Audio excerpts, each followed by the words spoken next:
அகர முதல எழுத்தெல்லாம் ஆதி பகவன் முதற்றே உலகு. நெஞ்சமெங்கும் நிறைந்திருக்கும் அன்பு நெஞ்சங்களுக்கு எனது அன்பார்ந்த வணக்கம். நான் உங்கள் 5ஆம் தலைமுறை ஜோதிடர் ராம்குமார் ராஜேந்திரன்.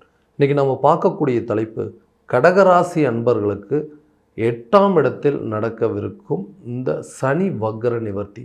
சுமார் 139 நாட்கள், அதாவது இந்த ஜூன் மாதம் 30ஆம் தேதி முதல் நவம்பர் மாதம் 15ஆம் தேதி வரை சுமார் 4.5 மாத காலகட்டங்கள் இந்த சனி வக்ர பயிற்சியானது நடைபெறவிருக்கு.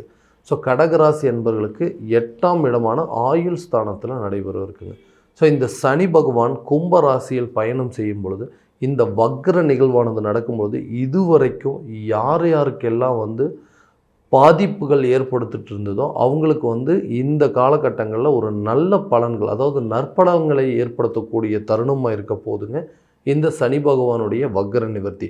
ஸோ கடகராசி அன்பர்களுக்கு இந்த சனி வக்ர நிவர்த்தி எந்த விதமான அற்புதங்கள் மற்றும் சிறப்புகள் கொடுக்க போகுது அப்படிங்கிறதையும் தெளிவாகவும் துல்லியமாகவும் இந்த காணொலியில் பார்க்கலாங்க. நம்ம சேனலை ஃபஸ்ட் டைம் பார்க்குறவங்க அதை சப்ஸ்கிரைப் பண்ணிக்கோங்க. பெல் பட்டனை கிளிக் பண்ணி ஆல் அப்படிங்கிற ஆப்ஷன் கொடுத்துக்காங்க. ஸோ கடகராசி அன்பர்கள் சூழ்நிலைக்கு தகுந்தாற்போல் தன்னுடைய வாழ்க்கையை மாற்றி அமைக்கக்கூடிய திறனை கொண்டவர்கள். ஏன்னா சந்திர பகவானை அதிபதியாக கொண்டவர்கள் அப்படின்னு சொல்லலாம். ஸோ எந்த நிலையும் தனக்கு எவ்வளோ கஷ்டங்கள் இருந்தாலுமே அது மற்றவங்களுக்கு காட்டிக்கக்கூடாது அப்படின்னு நினைக்கக்கூடிய ஒரு நபர்கள் அப்படின்னே சொல்லாங்க. ஸோ தான் இருக்கக்கூடிய இடத்துல தன்னை சுற்றி இருக்கிறவங்களை எப்போவுமே மகிழ்வித்து மகிழ்ச்சியோடு வச்சுக்கணும். தன்னுடைய நிலை யாருக்கும் வரக்கூடாது அப்படின்னு சொல்லி தன்னுடைய எவ்வளோ கஷ்டங்கள் இருந்தாலும் தனக்குள்ளேயே வச்சுட்டு வாழக்கூடியவர்கள் அப்படின்னே சொல்லலாங்க. ஸோ இந்த கடகராசி என்பவர்களுக்கு கடந்த சில ஆண்டுகளாக அவர்கள் சந்தித்த இழப்புகள் அப்படிங்கிறது ஏராளங்க. என்ன பண்ணணும், என்ன நடந்ததுன்னே தெரியுங்க. வாழ்க்கையில் திடீர்னு எல்லாத்தையுமே புரட்டி போட்டுச்சு. திடீர்னு நடந்த சில சம்பவங்களால் என்னுடைய வாழ்க்கை நிலையே மாறிடுச்சு. நானாக எடுக்கலை இந்த முடிவு, அதுவாக நடந்ததுன்னு சொல்லி அது பின்னாடியே போனேங்க. ஆனால் இன்றைக்கி எல்லாத்தையுமே இழந்து நிற்கிறேன். நிறைய விஷயங்கள் யோசித்தேங்க. யோசித்ததுக்கு அப்புறமாவும் இந்த மாதிரி தவறுகள் ஏன் நடந்தது அப்படின்னு சொல்லி முடியவே இல்லை. ஒரே நிமிஷம் என்னோடய வாழ்க்கையவே புரட்டி போட்டுருச்சுங்க. நானும் எல்லாருக்கும் நல்லது பண்ணணும் அப்படின்னு நினச்சி தான் எல்லாருக்கும் ஏதாவது ஒரு முறையில் என்னால் முடிஞ்ச வரைக்கும் மற்றவங்களுக்கு நல்லது பண்ணணும்னு நினச்சேன். ஆனால் நல்லது பண்ணணும்னு நினச்சதே இந்த அளவுக்கு பெரிய தவறாக நின்றுருக்கு அப்படின்னு சொல்லக்கூடிய ஒரு காலகட்டமாகவே கொஞ்ச நாளாகவே போயிட்டுருக்குங்க. ஏன்னா எடுத்த காரியங்கள் அனைத்தும் பெரிய விதமான தோல்விகள் அப்படிங்கிறது சந்திச்சிட்டிங்க. ஸோ தொழில் தொடங்குவதற்கு ஒரு முயற்சி பண்ணோம். அந்த முயற்சியில் பெரிய நஷ்டத்தை ஏற்பட்டு அந்த நஷ்டத்தினால் இருக்கக்கூடாத அதாவது என்கிட்ட இருந்ததை எல்லாத்தையுமே இழந்து அதன் மூலமாக கடனாளி அப்படிங்கிறது ஆகிட்டு அந்த கடனுக்கு வட்டி கட்ட முடியாத அளவுக்கு சில சூழல் அப்படிங்கிறது ஏற்பட்டுருச்சு. அடுத்தவங்களுக்கு உதவி பண்ணுறது அப்படிங்கிறது பெரிய தவறு அப்படிங்கிறது உணரக்கூடிய தருணமாகவே இருந்தது கடந்த சில காலகட்டங்கள் அப்படின்னு. ஏன்னா ஒரு பிஸ்னஸ் ஸ்டார்ட் பண்ணுறாங்க, அந்த பிஸ்னஸில் எப்படியாவது ஏதாவது ஒன்று பண்ணி வெளியே வந்துடணும், ஏதாவது ஒன்று பண்ணி ரீச் ஆயிடணும் அப்படின்னு சொல்லி எடுக்கக்கூடிய முயற்சிகள் பண ரீதியாகவும் சரிங்க, நண்பர்கள் மூலமாகவும் சரி, கூட்டாளிகள் மூலமாகவும் சரி, நிறைய பிரச்சனைகள் அப்படிங்கிறது சந்திச்சுட்டு வந்தாச்சுங்க. ஏன்னா இந்த தொழிலை நம்ம எடுத்தது தவறா, இல்லை இந்த தொழிலை நடத்துறதுக்கு நம்ம தகுதியானவர்களா இல்லையா அப்படிங்கிற சந்தேகங்கள் ஏற்படக்கூடிய காலகட்டமாக மாறிடுச்சுங்க. ஏன்னா எல்லாத்தையும் கரெக்டாக பிளான் பண்ணுங்க. இந்த பிஸ்னஸ் நம்மளால் மட்டும்தான் பண்ண முடியும் அப்படின்னு சொல்லிட்டு அதுக்கு ஆரம்பிக்கிறதுக்கு எல்லா விஷயமும் ஸ்டார்ட் பண்ணோம். ஆரம்பித்த இடம் மட்டும்தான் தெரியுது, அடுத்த லெவலுக்கு கொண்டு போகவே முடியல. எல்லா விதமான தடைகளையும் சந்திச்சாச்சு. நிதி தடையும் பார்த்துட்டேன். பார்ட்னர்ஷிப் மூலமாகவும் சில பிரச்சனைகள் வந்தது. அந்த பிஸ்னஸை ஸ்டார்ட் பண்ணுறதுக்கு சில லீகல் இஷ்யூஸை கூட நான் சந்திச்சிட்டேங்க அப்படின்னு சொல்லக்கூடிய ஒரு சூழ்நிலையில் தான் போயிட்டுருக்குது. ஸோ இந்த சனி வக்ர காலத்தில் கண்டிப்பாக தொழில் ரீதியாக எடுக்கக்கூடிய முயற்சிகள் ஒரு நல்ல பங்களிப்பு அப்படிங்கிறது கொடுக்க போகுது. ஏன் அப்படின்னு கேட்டிங்கன்னா, இது வரைக்கும் இருந்து வந்த சட்ட ரீதியான சில பிரச்சனைகள் அப்படிங்கிறது தீரும். இந்த பிஸ்னஸ் நீங்கள் எப்படி பண்ணலாம், இந்த பிஸ்னஸில் இவ்வளோ சிக்கல்கள் இருக்குது, இவ்வளோ லீகல் இஷ்யூஸ் இருக்குது, ஸோ இந்த பிஸ்னஸ் பண்ணும்போது இதில் இருக்கக்கூடிய பிரச்சனைகள் எல்லாமே தெரிஞ்சு தானே நீங்கள் பண்ணீங்க அப்படின்னு சொல்லி உங்களை கேள்வி கேட்கக்கூடிய நபர்கள், நீங்கள் எல்லா விதமான கரெக்டான எல்லா விஷயங்களும் தெரிஞ்சுட்டு தான் இதை பண்ணுறீங்க அப்படின்னு சொல்லி அவங்களுக்கு எக்ஸ்பிளைன் பண்ணி கொடுக்கக்கூடிய அளவுக்கு சில காலகட்டங்கள் அப்படிங்கிறது உங்களுக்கு உருவாகுங்க. ஸோ இதனால் நின்று போன தொழிலை ஏற்று நடத்தக்கூடிய ஒரு காலகட்டமாக இருக்க போதுங்க. நீங்கள் இது வரைக்கும் அந்த பிஸ்னஸில் சந்தித்த நஷ்டங்கள் அப்படிங்கிறதுலேருந்து மீண்டு வர்றதுக்கான காலகட்டமாக இருக்க போது இந்த சனி வக்ர நிவர்த்தி. அடுத்ததாக இந்த வேலை ரீதியாக இருக்கக்கூடிய சில தடைகள் அப்படின்னு ஒரு வேலைக்கு போயிட்டுருக்குறோங்க, அந்த வேலையில் எனக்கு ஈடுபாடற்ற நிலை அப்படிங்கிறது வந்துகிட்டே இருக்குது. ஸோ என்ன பண்ணாலுமே வந்துட்டு என்னால் அடுத்த லெவலுக்கு போகவே முடியல. ஒரு ப்ரமோஷன் அப்படிங்கிறது எனக்கு கிடைக்க மாட்டேங்குது. அதே போல் இந்த வேலை வேண்டாம், வேற ஒரு வேலைக்கு போகலாம். ஏன்னா நம்ம செய்கிற வேலை, நமக்கு கொடுக்குற வேலையை நம்ம செஞ்சால் பரவாயில்லைங்க, அடுத்தவங்களோட வேலையும் சேர்த்து செய்யக்கூடிய ஒரு சூழலாக அப்படிங்கிறது அமைஞ்சிட்ருக்கு. ஸோ இதனால் என்னென்னா, இந்த வேலையை விட்டுட்டு வேறு வேலைக்கு போகலாங்க, இல்லை வேறு வேலைக்கு ஏதாவது முயற்சி பண்ணால் அது கிடைக்குமா? நான் நிறைய ட்ரை பண்ணிட்டேன், ஆனால் எதுவும் கிடைக்கலன்னு சொல்லக்கூடியவங்களுக்கு இந்த காலகட்டங்களில் புதிய வேலை கிடைப்பதற்கான சில வாய்ப்புகள் அப்படிங்கிறது உருவாகுங்க. உங்களுடைய வேலையில் உங்களுடைய ஒர்க்கு என்ன அப்படின்னு தெரிஞ்சுக்கிட்டு அந்த வேலையை மட்டும் செய்யக்கூடிய சில காலகட்டமாக மாறப்போகுது. அவங்கவுங்க வேலையை அவங்கவுங்க தான் பார்க்கணும் அப்படின்னு சொல்லி திரும்ப அவங்கக்கிட்ட சொல்லக்கூடிய அளவுக்கு கூட உங்களுக்கு தைரியம் இல்லாத தருணமாக இருந்துகிட்டு இருந்தது. அந்த நிலை அப்படிங்கிறது கண்டிப்பாக மாறும்.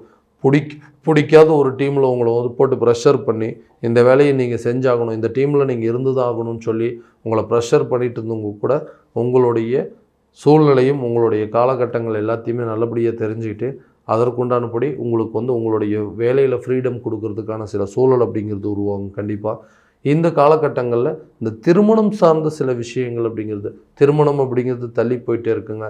அதே போல் இந்த திருமணம் சம்மந்தப்பட்ட சில முயற்சிகள் எல்லாமே எனக்கு வந்து ஃபெயிலியராகவே இருக்குது. ஸோ ஒரு திருமணம் அப்படிங்கிறது ஒரு வாழ்க்கையில் ஈடுபட்டுட்டேன், மறுபடியும் வந்து அந்த லைஃப் வேண்டாம் அப்படின்னு சொல்லி விட்டுட்டு வெளியே வந்துட்டேன். இப்போ 2வது திருமணத்திற்கு ஏதாவது சில சான்சஸ் இருக்குதா அப்படின்னு சொல்லி பார்க்கக்கூடிய நபர்களுக்கு இந்த காலகட்டங்களில் கண்டிப்பாக திருமணம் சார்ந்து எடுக்கக்கூடிய முயற்சிகள் அனைத்தும் நல்ல ஒரு பலன் அப்படிங்கிறது கொடுக்குங்க. கணவன் மனைவிக்கிடையே இருக்கக்கூடிய கருத்து வேறுபாடுகள் அப்படின்னு சொல்லாங்க. நான் நினச்ச வாழ்க்கை ஒன்று, இப்போ அமைஞ்சிருக்கிற வாழ்க்கை ஒன்று. ஸோ நம்ம நினச்சது தான் கரெக்டாக நடக்கலை, அட்லீஸ்ட் இந்த வாழ்க்கையிலையாவது நம்ம வந்து கரெக்டான லெவலில் கொண்டு போகலாம் அப்படின்னு சொல்லி நிறைய விஷயங்கள் விட்டு கொடுத்து போயிட்டுருக்கிறேன். ஆனால் ஹஸ்பண்ட் வந்து ஒய்ஃபை புரிஞ்சிக்க மாட்டேங்கிறாங்க, ஒய்ஃப் வந்து ஹஸ்பண்டை புரிஞ்சிக்க மாட்டேங்கிறாங்க. சரி, இந்த வாழ்க்கையை வந்து நம்ம தொடரவே வேண்டாம், நம்ம பேசாமல் பிரிஞ்சிருவோம் அப்படிங்கிற அளவுக்கு சில நிலைகள் அப்படிங்கிறது வந்துருச்சு. ஸோ கணவன் மனைவிக்கு எந்த ஒரு அண்டர்ஸ்டாண்டிங்குமே இல்லைங்க. ஏதாவது ஒரு சூழ்நிலையில் எங்களுக்கு பிரச்சனை நடந்துக்கிட்டே இருக்குது, இந்த நிலையெல்லாம் மாறாதா, நாங்களும் மற்றவங்க மாதிரி சந்தோஷமாக வாழ முடியாதா அப்படின்னு சொல்லக்கூடிய காலகட்டத்தில் இருந்துகிட்டு இருந்தீங்க. இந்த நிலை அப்படிங்கிறது கண்டிப்பாக மாறுங்க. ஒருத்தருக்கு ஒருத்தர் உங்களுக்குள்ளே இருக்கக்கூடிய பிரச்சனைகளை பேசி தீர்த்துக்கக்கூடிய காலகட்டமாக இருக்க போது நல்ல ஒரு அண்டர்ஸ்டாண்டிங் அப்படிங்கிறது ஏற்படுங்க. கணவன் மனைவிக்கிடையே நல்ல அந்யோன்யங்கள் அப்படிங்கிறது உருவாகும். ஏன் அப்படின்னு கேட்டிங்கன்னா, என்ன பிரச்சனை அப்படிங்கிறது தெரியாமல் இத்தனை நாள் சண்டை போட்டுட்ருந்தீங்க. ஸோ அந்த காலகட்டங்களில் உங்களுடைய பிரச்சனைகள் அப்படிங்கிறது தெரியாமல் நீங்கள் வந்து மோதிட்டு இருந்ததுனால உங்களுடைய வாழ்க்கையை 2 பேருமே பிரிந்து வாழக்கூடிய அளவுக்கு சில சூழ்நிலைகள் அப்படிங்கிறது ஏற்பட்டுருச்சு. நாங்கள் 2 பேர் திரும்ப சேர மாட்டோமோ, எங்களுக்கும் மற்றவங்க மாதிரி சுமூகமான வாழ்க்கை அப்படிங்கிறது உருவாகாதுன்னு சொல்லக்கூடியவங்களுக்கு இந்த தருணம் நல்ல ஒரு அமைப்பு அப்படிங்கிறது கொடுக்கும். உங்களுக்குள்ளே இருக்கக்கூடிய பிரச்சனைகள் அப்படிங்கிறது தீருங்க. 2 பேருமே ஒருத்தருக்கு ஒருத்தர் விட்டு கொடுத்து வாழக்கூடிய சூழல் அப்படிங்கிறது கண்டிப்பாக உருவாகுங்க. அடுத்தது இந்த இடம் சம்மந்தப்பட்ட சில விஷயங்கள். ஒரு இடம் இருக்குங்க, அந்த இடத்துல தேவையில்லாத சில சட்ட சிக்கல்கள், அதாவது பூர்வீக சொத்துக்கள், அந்த சொத்தில் சில வில்லங்கங்கள் அப்படிங்கிறதுலாம் இருக்குது. பங்காளிகள் மூலமாக சில பிரச்சனைகள் வந்து அந்த சொத்துக்கள் இன்றைக்கி வந்து கோர்ட்டு கேஸ் போய் அந்த சொத்துக்களை வந்து மீட்டெடுக்கக்கூடிய சூழலாக வந்துருச்சு. ஸோ இந்த கேஸ் ரொம்ப நாளாக இழுத்துட்ருக்கு, இந்த சொத்துக்கள் எங்கள் கைக்கு வந்து சேராதா அப்படின்னு நினச்சிட்டு இருக்கக்கூடிய நபர்கள். அதே போல் சொந்தமாக ஒரு வீடு கட்டணும், அந்த அமைப்பு எனக்கு இருக்குதா, நானும் நிறைய முயற்சி பண்ணியிருக்கேங்க, ஆனால் என்னால் அந்த வீடு வேலை அப்படிங்கிறது ஒரு வீடு கட்டுறதுக்கான யோகம் அப்படிங்கிறது எனக்கு அமைப்பு இருக்க மாட்டேங்குதுன்னு சொல்லக்கூடியவங்களுக்கு கண்டிப்பாக இந்த காலகட்டங்களில் உங்களுக்கு நல்ல ஒரு வெற்றி அப்படிங்கிறது கிடைக்கும். ஏன்னா சனி பகவானுடைய ஆதிக்கத்தில் இருக்கும் பொழுதுங்க, இந்த சனி பகவானுடைய வக்கர நிவர்த்தியில் இந்த சட்ட ரீதியான சில பிரச்சனைகள் அப்படிங்கிறது கண்டிப்பாக தீரும். பூர்வீக சொத்துக்களில் இருக்கக்கூடிய பிரச்சனைகளுக்கு உண்டான வில்லங்கங்கள் தீர்ந்து வீடு கட்டுவதற்கான சில யோக காலமாக இருக்க போது. அதே போல் வண்டி வாகனங்கள் வாங்குவதற்கான வாய்ப்புகள் அப்படிங்கிறது கண்டிப்பாக ஏற்படுத்தி கொடுக்கக்கூடியது இந்த சனி வக்கர நிவர்த்தி அப்படின்னு சொல்லுவாங்க. அதே போல் இந்த உடல் ஆரோக்கியம் சம்மந்தப்பட்ட சில பாதிப்புகள் அப்படின்னு சொல்லுவோம். உடலில் வந்து தேவையில்லாத பிரச்சனைகள் வந்துகிட்டே இருக்குது, அடிக்கடி ஏதாவது ஒரு பாதிப்பு கொடுத்துட்டே இருக்குங்க.